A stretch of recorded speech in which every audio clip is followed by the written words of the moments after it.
Guys, heto na naman ang ating halo-halo sports updates. Barangay Ginebra, may good news at bad news sa injury ni Jamie Malonzo. Hanggang kailan hindi makapaglalaro ang high-flying forward. Samantala, kung hindi magkakaroon ng problema, slam dunk champion madadagdag sa lineup ng Ginebra.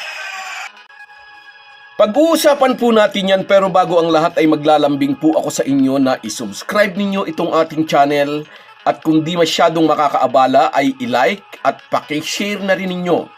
Malaking bagay po yan sa aming mga vlogger. Maraming salamat. Mga ka-Republic, bukas haharapin ng Barangay Ginebra ang mahigpit nilang karibal na talk and text. At ang medyo malungkot na balita ay hindi makakasama ng Gin Kings sa hardcourt ang isang pambato ng kanilang team. 2 segundo na lang ang natitira sa game clock noong nakaraan nilang laro. Pumorma si Jamie Malonzo para sa kanyang signature dunk, ngunit bigla na lang siyang bumagsak sa floor na mag-isa. Kinailangan ng tulong ng mga kakampi upang makatayo si Jamie Malonzo at inalalayan patungo sa kanilang dugout, at mula naman sa dugout, inalalayan pa rin siya papunta sa parking area. Nabahira ng lungkot ang dapat ay masayang gabi ng Barangay Ginebra. Nagwagi nga sila laban sa Northport, pero nabahiran nga ng lungkot sa injuring dumapo naman kay Jamie Malonzo. Kasi nga'y magiging malaking kawalan sa Ginebra kung hindi makapaglalaro ang kanilang star forward, dahil malaki pa naman ang kontribusyon niya sa bawat laro. May katwiran si Coach Tim Coe na mag-alala dahil nakatakda nga nilang mga kalaban ang talk and text, isa sa pinakamahigpit nilang karibal dito sa PBA. Pero sabi nga ng Ginebra mentor, next man up. Umaasa si CTC na mag-i-step up ang iba nilang player ngayong masa-sideline ng matagal si Jamie Malonzo. Umaasa rin ang mga Ginebra fans na magtuloy-tuloy ang magandang laro na ipinapakita ni Ralph. Pero sabi rin ni Coach Tim Coe, ngayong nagpapakilala na si Ralph, magiging aware na raw dito ang ibang team at siguradong magiging mahigpit na ang depensang ibibigay dito ng mga kalaban. Anyway, parang nabunutan naman ng tinik sa dibdib ang Ginebra coach, pati na ang mga fans sa balitang hindi naman ganoon kagrabe ang injury ni Jamie Malonzo. Hindi naman pala Achilles tear ang natamong injury ng Ginebra forward tulad ng unang hinala, kundi calf injury lang, considered na minor injury at mga ilang buwan lang na hindi makapaglalaro ang Ginebra forward. 3 to 4 weeks na hindi muna makapaglalaro si Jamie Malonzo, pero kung Achilles tear ang tumama sa kanya, posibleng abuti ng 6 hanggang 9 na buwan ang rehabilitasyon. Kung 1 buwan lang siyang di makapaglalaro, mamimiss niya ang huling 3 laban ng Ginebra sa elimination round. Pero posibleng maisabak na uli siya pagsapit ng playoffs. Higit sa lahat, magiging available na rin si Malonzo sa Olympic qualifying tournament sa July na gaganapin sa Latvia.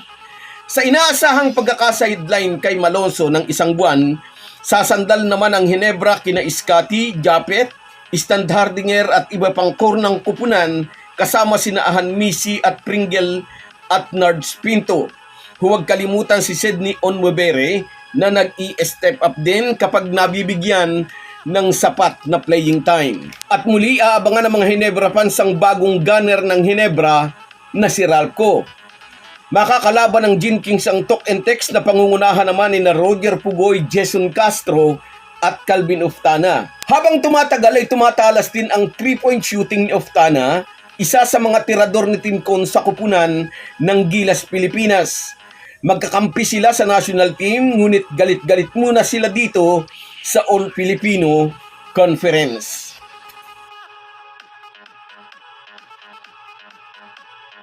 Samantala, planong papirmahin ng Barangay Ginebra ang PBA Slam Dunk Champion na si David Murrell.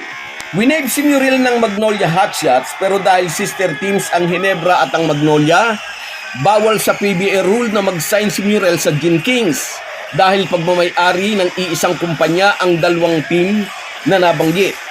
Kaya nagpadala ang PBA office ng exercise notice sa ibang PBA teams na nag-aabiso ng intensyon ng Ginebra na kuhanin ang serbisyo ni David Murrell. Sa April 23, 5 p.m. ang deadline kung may maghahabol. At kung wala, malaya na ang Ginebra na papirmahin sa kontrata ang 6'4" na small forward. Si David Murrell ang naging slam dunk champion sa All-Star Games na ginanap noon sa Pasig, Iloilo. So guys, yan lang muna. Hanggang sa muli. Kung wala po kayong mga viewers namin ay walang magtatagumpay na vlogger. Kaya salamat po sa inyong panunood. Shout out sa iyo, Joel Atienza. Salamat, idol. Thank you for watching. Salamat din sa iyo, Virgilio Martinez. Shout out. Sana nga makarating tayo sa finals. Shout out, Marky Santa Maria. Yes, itinago muna.